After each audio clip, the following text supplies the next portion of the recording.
Dans cette activité, nous allons devoir montrer que la combustion du carbone, que l'on va trouver en très grande majorité dans du charbon, donc charbon qu'on peut utiliser par exemple pour les barbecues, donc que cette combustion du carbone dans le dioxygène est une transformation chimique.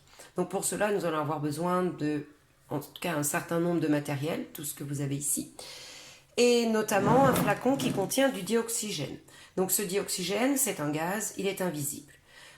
Vous avez dû normalement regarder la vidéo qui permet en tout cas de détecter la présence de dioxygène, le test caractéristique qui est que le dioxygène peut rendre incandescent une bûchette, non pardon, peut renflammer une bûchette qui est incandescente.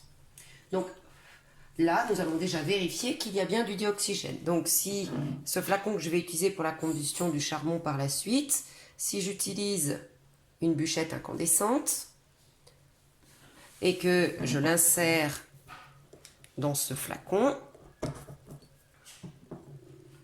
elle est bien ravivée. Donc je ne vais pas la laisser plus longtemps. Hein, vous avez dû voir qu'elle était ravivée ici, hop, de manière à ce que tout le dioxygène ne soit pas utilisé. Maintenant, est-ce qu'il y a un autre gaz aussi qui serait présent? Et par exemple du dioxyde de carbone. Donc vous avez peut-être déjà vu le test de reconnaissance. Donc pour cela, je vais utiliser de l'eau de chaux. Donc, l'eau de chaux, c'est un liquide incolore, donc c'est pas de l'eau chaude. Donc, je vais prélever une petite quantité de dioxygène, enfin en tout cas de gaz dans ce flacon. Pareil, pas trop pour qu'il en reste tout à l'heure. Et je vais faire barboter ce gaz dans l'eau de chaux. Donc, je fais rentrer le gaz en contact de l'eau de chaux. Ce que je peux observer avec ce premier test à l'eau de chaux, c'est que l'eau de chaux reste limpide, complètement incolore, transparente. C'est donc qu'il n'y a pas de dioxyde de carbone dans le flacon, ici. Donc maintenant, le but va être de déterminer, en tout cas de montrer que la combustion du carbone, du charbon, est une transformation chimique. Donc, on peut déjà peser le morceau de charbon que nous allons utiliser pour la combustion. Donc ce charbon, si vous regardez ici sur l'écran, il pèse 4,1 g avant la combustion, ou 4,0. Ce morceau de charbon, je vais le fixer sur la pince pour le tenir. Et je vais le rendre incandescent dans la flamme de la bougie. Donc comme la bûchette tout à l'heure. Avant de l'insérer dans le flacon qui contient le dioxygène. Donc ici, je vais amorcer la combustion du charbon.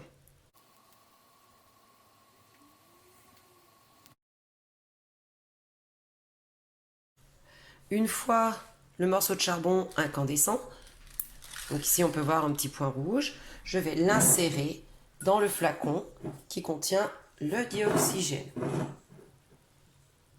Donc, qu'est-ce que l'on peut observer? C'est que le morceau de charbon s'enflamme.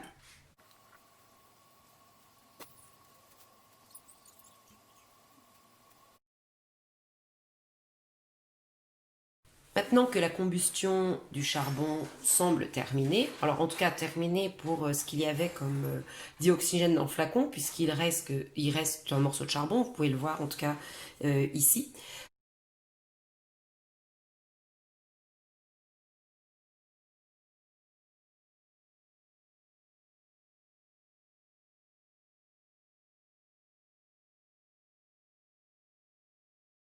Donc attention, comme c'était une combustion, ça chauffe, ça va être très chaud.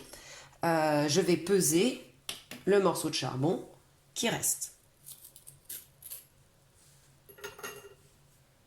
Donc maintenant, si je le pose sur la balance, je peux voir que la balance indique 3,8 grammes.